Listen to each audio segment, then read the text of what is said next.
हाय प्यारे विद्यार्थियों, स्वागत है आप सभी का हमारे YouTube channel bright future classes में। कमलेश सर आज आप लोगों के बीच लेकर के आ गए हैं इंग्लिश ग्रामर का पार्ट 13। जो आज पार्ट 13 में हम पढ़ेंगे फ्यूचर परफेक्ट कंटिन्यूअस टेंस। आज टेंस की समाप्ति है।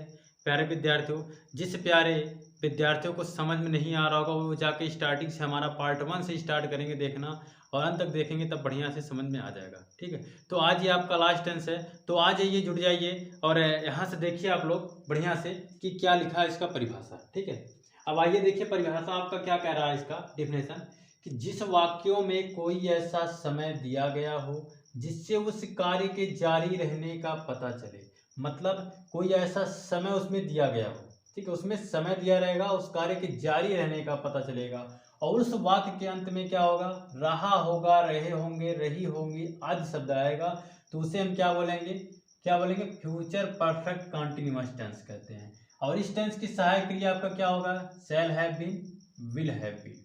शैल हैव बीन का प्रयोग कहाँ करते हैं, आई और वी के साथ, और बाकी जो भी कर्ता होते हैं आपका सभी कर्ताओं के साथ किसके करते हैं, विल का प्रयोग। ठीक है, यही है। यहाँ भी आपका आएगा समय, समय क्या होगा, निश्चित समय के लिए सिंस का प्रयोग, अनिश्चित समय के लिए फार का प्रयोग। ये आपको समझने के लिए, इसके लिए कि कौन सा निश्चित होता है कौन सा अनिश्चित होता है, आप लोगों को हमारा वीडियो देखना ही पड़ेगा पार्ट 5, जो कि पार्ट 5 में आप देखेंगे प्रेजेंट परफेक्ट कंटिन्यूअस टेंस में। वहां मैंने निश्चित कौन सा होता अनिश्चित कौन सा होता वहां मैंने विस्तार से परफेक्ट बता दिया है।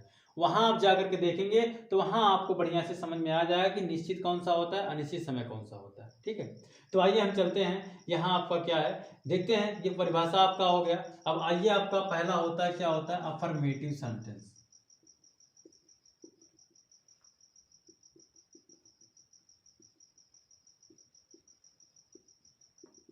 ये आपका अफर्मेटिव सेंटेंस है। रूल की बात करें इसका, तो रूल कैसे बनता है, सबसे पहले तो आप सब्जेक्ट लिखेंगे, उसके बाद विल और शैल में से दोनों में से किसी एक को प्लस जो आपका है हैव बीन ना, इन हैव बीन को लगा देंगे। ठीक है ना, प्लस उसके बाद वर्ब का फोर्थ फॉर्म लगाएंगे। फोर्थ फॉर्म का मतलब क्या होता है, आईएनजी फॉर्म। उसके बाद आप क्या लिखेंगे, ऑब्जेक्ट लिखेंगे। ऑब्जेक्ट के बाद आप तुरंत क्या लिखेंगे, सिंस या फॉर, दोनों में से किसी एक को लिखना है समय के अनुसार। उसके बाद आप क्या लिखेंगे, टाइम लिख देंगे।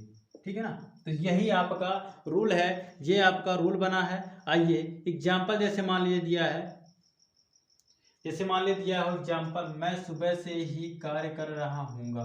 क्या दिया, मैं सुबह से ही कार्य कर रहा हूँगा। ठीक है, ये है। अब देखिए क्या हो जाएगा, आई शैल हैव बीन, क्या हो जाएगा, have been doing, do doing हो जाएगा, doing work, doing the work. ठीक है, डूइंग द वर्क। उसके बाद क्या होगा, सुबह है, यह निश्चित है, अनिश्चित होते हुए सिंस में लाया जाता है, इसलिए क्या हो जाएगा, सिंस मॉर्निंग। ठीक है, क्या हो जाएगा, I shall have been doing this the work.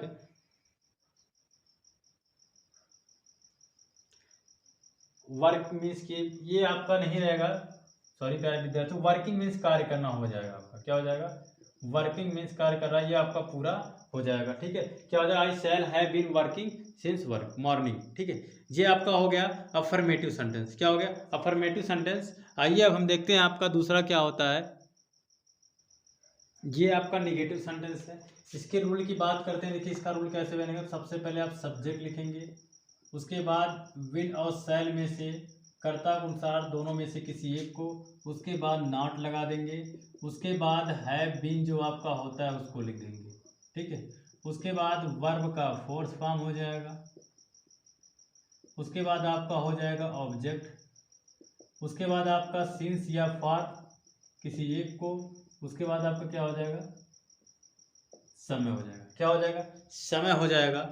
ये इस प्रकार से आपका समय हो जाएगा। ठीक है, तो आइए अब देखते हैं इसका एग्जाम्पल कैसे आता है। एग्जाम्पल की बात करें, एग्जाम्पल जैसे देखिए, मान लो राधा 2 दिन से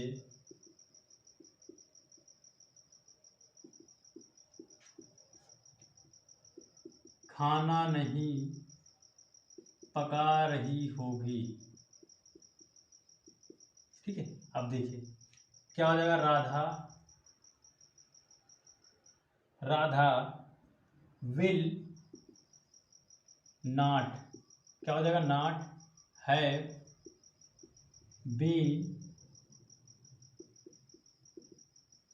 कुकिंग द फूड। क्या हो जाएगा, cooking the food. Cooking the food क्या हो जाएगा, ये आपका फार हो जाएगा, फार टू डेज। क्या हो जाएगा, फार टू डेज हो जाएगा। ये आपका इस प्रकार से होगा। उसके बाद आपका क्या आता है, इंट्रोगेटिव सेंटेंस। क्या आता है, इंट्रोगेटिव सेंटेंस।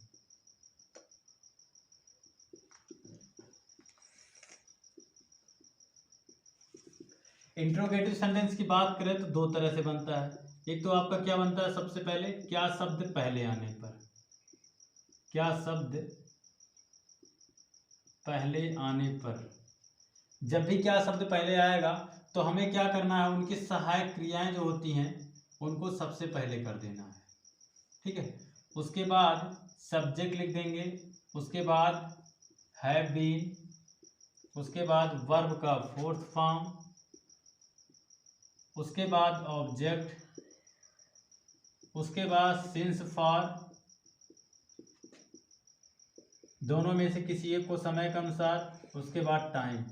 लास्ट में क्वेश्चन मार्क का चिन्ह लगाना बिल्कुल ना भूलें, अन्यथा आपका जो वाक्य होगा वो पूरा का पूरा धरा रह जाएगा, किसी काम का नहीं रह जाएगा।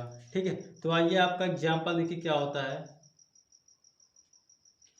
एग्जाम्पल जैसे मान लीजिए, क्या तुम 2 बजे से पतंग उड़ा रहे होगे। ठीक है, अब देखिए ये आपका यू है, यू है तो क्या हो जाएगा, विल होगा। क्या होगा, विल हो जाएगा। Will you have been flying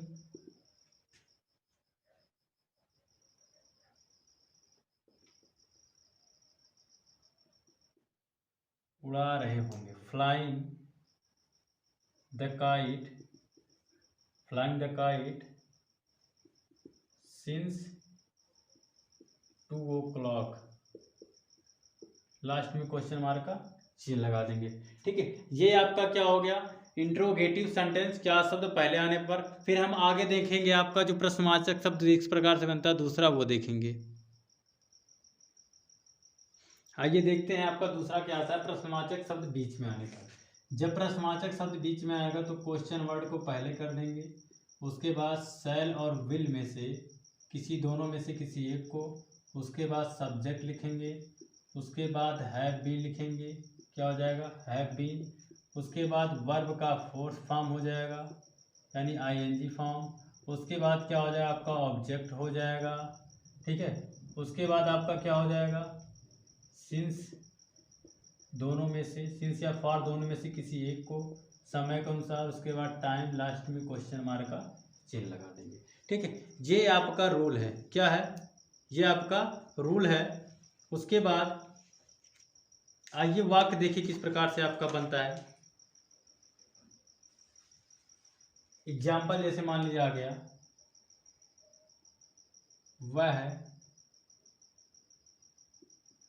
4 दिन से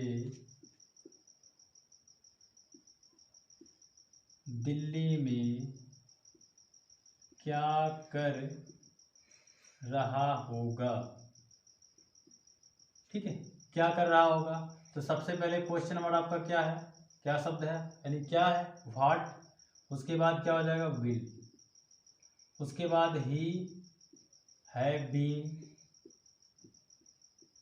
उसके बाद क्या हो जाएगा, क्या कर रहा होगा, यानी डूइंग इन द दिल्ली। उसके बाद क्या हो जाएगा, आपका फॉर हो जाएगा, फॉर 4 days। लास्ट में क्वेश्चन मार्क चिन्ह हो गया। अगला आपका लास्ट क्या आता है, इंट्रोगेटिव नेगेटिव सेंटेंस।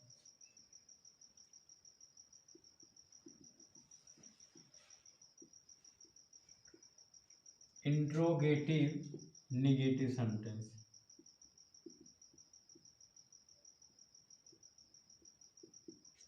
ये आपका हो गया। ये देखिए, कर्ता के बाद हमें नॉट लगा देना। जब भी कभी हमारा प्रश्नवाचक शब्द निगेटिव भी है तो कर्ता के बाद क्या करना है, कर्ता के बाद नॉट लगा देते हैं।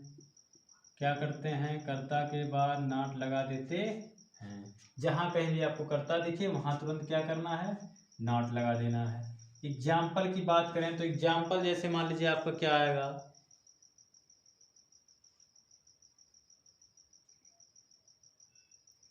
जैसे क्या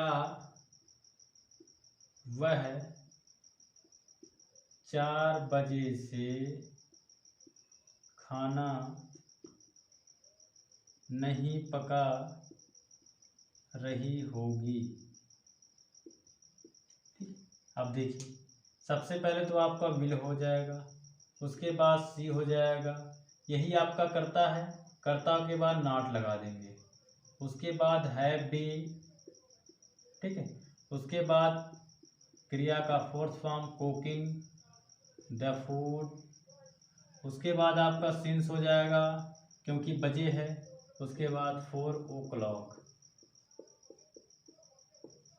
ये आपका इंट्रोगेटिव निगेटिव सेंटेंस है। जहां कहीं भी आपको कर्ता लिखना कर लिखेंगे उसी के बाद तुरंत आप क्या करेंगे, नॉट लगा देंगे। ठीक है प्यारे विद्यार्थियों।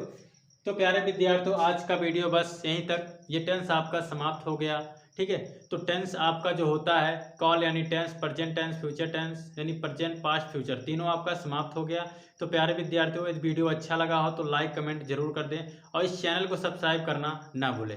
जैसा कि सब्सक्राइब किए रहेंगे तो जैसा कि वीडियो आएगा तुरंत आपके पास नोटिफिकेशन में तुरंत पहुंचेगा, पहले ही आपके पास देखेंगे, आप तुरंत देख लेंगे। ठीक है प्यारे विद्यार्थियों, फिर अगले दिन मिलते हैं। इसके बाद मैं आप लोगों को बहुत बढ़िया ग्रामर में पढ़ाऊंगा, आप लोग बढ़िया से जुड़े रहिएगा। इसके बाद मैं आप लोगों को एक्टिव वॉइस, पैसिव वॉइस के बारे में बताऊंगा, इसको मैं बताऊंगा। ठीक है प्यारे विद्यार्थियों, फिर अगले दिन मिलते हैं नए वीडियो के साथ, यानी मिलेंगे अब एक्टिव वॉइस, पैसिव वॉइस की वीडियो में। Bye bye, thank you.